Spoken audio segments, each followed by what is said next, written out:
Hey, what's up everybody? I'm Tony from Tony's Professional Touch, based out of San Marino, California. And in today's video, we're gonna be doing two Broncos for one of my maintenance clients. One of his coworkers' Broncos and his Bronco. Many details on both. So let's get right into it. Follow me along.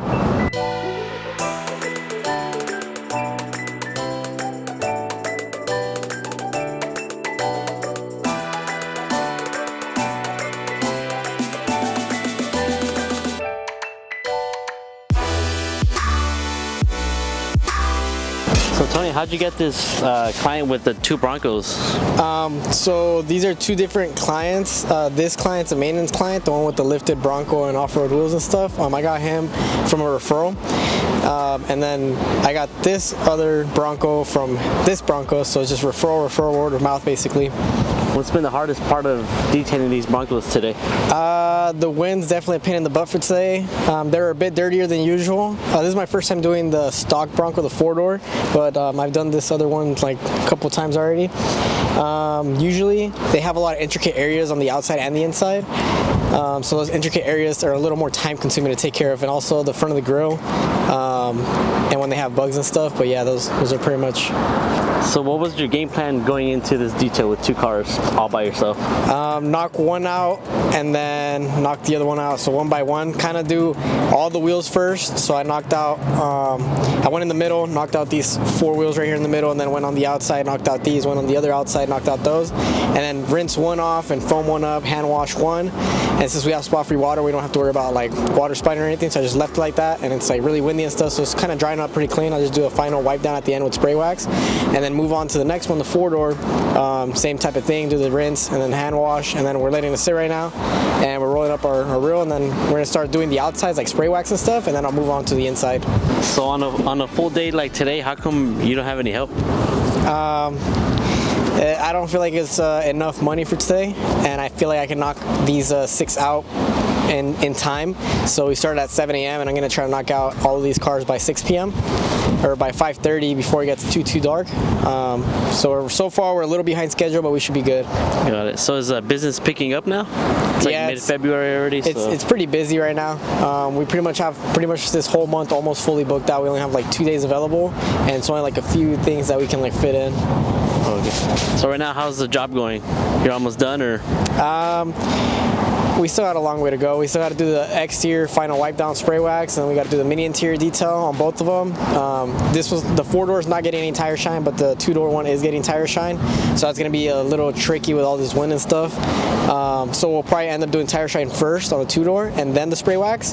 That way we don't work over ourselves and have to do the spray wax again at the end. And then windows and finishing touches, that's basically about it. Hey Tony, so are these clients paying your new prices or your old prices? This one's paying my old price since he's a maintenance client. He's been a maintenance client for like almost 2 years or 3 years now. And this one's paying a new prices because this is the first time I'm doing his vehicle. Oh, okay. So the current client, you kept them on, you grandfathered him in to your old prices? Yeah, it's the old one, so he's still stuck on there. And then this one's new updated pricing. Are you gonna charge them the new prices eventually or no? I don't know yet. We'll find out, I guess, later on. What's some advice you have for a detailer who wants more bookings? Do the best job you can every single time. Take care of your customers and clients that you have right now, and then they'll take care of you eventually. Just keep doing your thing. So do you think detailers can become successful by only taking good jobs, or should they take any job they can get?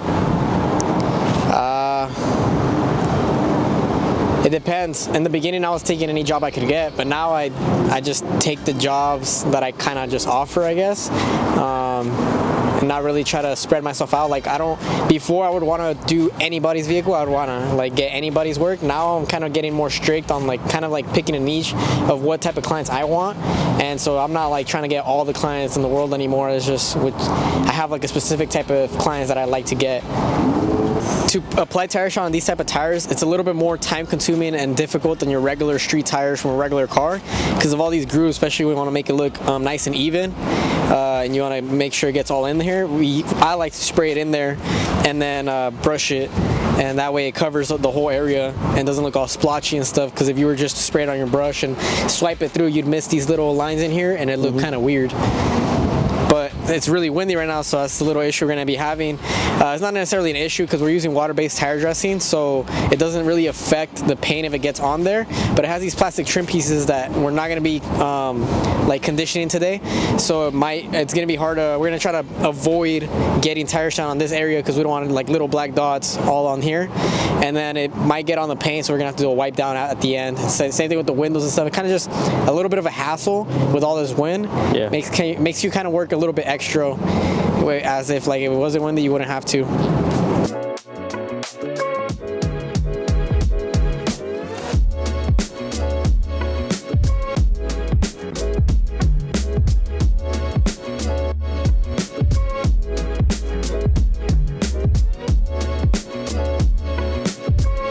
All the space I have to work with to like get to the back, so it's pretty annoying to get back here. Small little spot.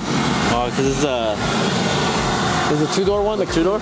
So this is it. It's all the way forward, all the way bent. This is all the space you got, and I'm a small guy, and it's pretty like even hard for me to get in back here in the back, wipe everything down. It's really difficult. Dang.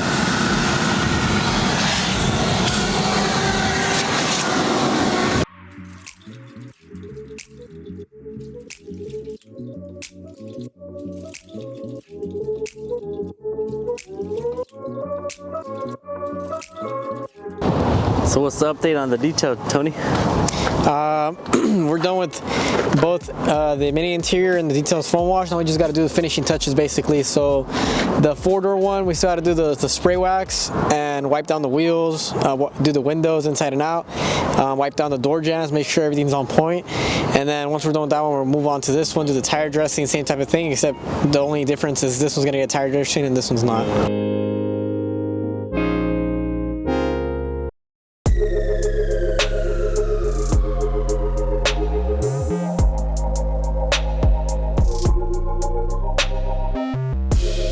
So do you charge extra for the fifth wheel or no?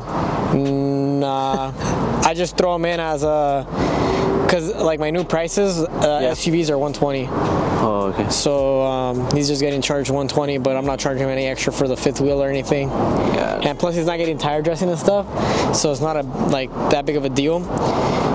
But it is a little bit more like work when it is like you have to tire dress all 5 of them. Like that one, we're gonna have to tire dress all 5 of them. It's a little more work and product and stuff.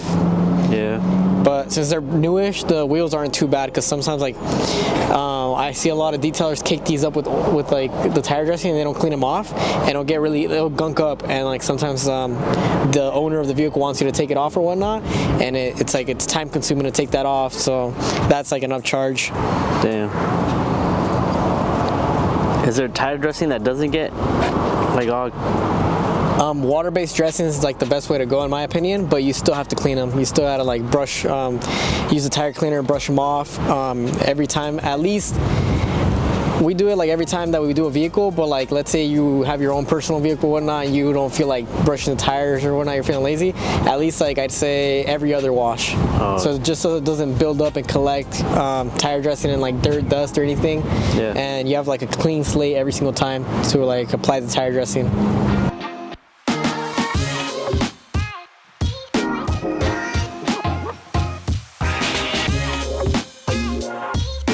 And it does have contamination like on the paint, so it does feel a little bit rough, but this product still makes it feel a lot like slicker. Yeah, this one like your finger kind of drags, and this one is like super smooth.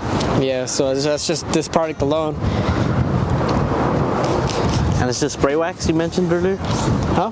It's just spray wax you said? Pretty much, yeah. It's our rinseless wash and wax, so it can be used as like a wipe down, spray wax, clean up like light dusted vehicles. There's a few quite different uses, like you can also use it as a clay lubricant.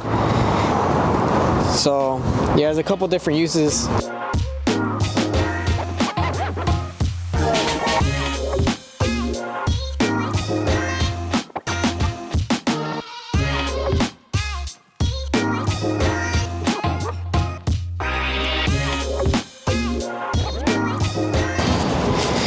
How long does this tire shine last? Not sure because it's not a real tire shine. It's meant for the interior. Oh, okay. But you can still use it for the tires and stuff. Probably only gonna last like a week or two maybe. Yeah. Not too sure, but he gets it done every single week, so it's not like a big deal that the tire shine doesn't last super long. This is Clean and Shine from Shine Supply, and so you can find it on their website. Anyone can buy it. Just look up shinesupply.com, and then Clean and Shine, the gallon's like about $60, I think. $60? Yeah. Damn. Well, there you guys have it. We just got done with both of these Broncos. They came out pretty nice and clean again. Let me know in the comments down below how you guys detail lifted vehicles like these. And also, do you have any clients from back then that you still offer or charge the same price? Let me know down in the comments down below.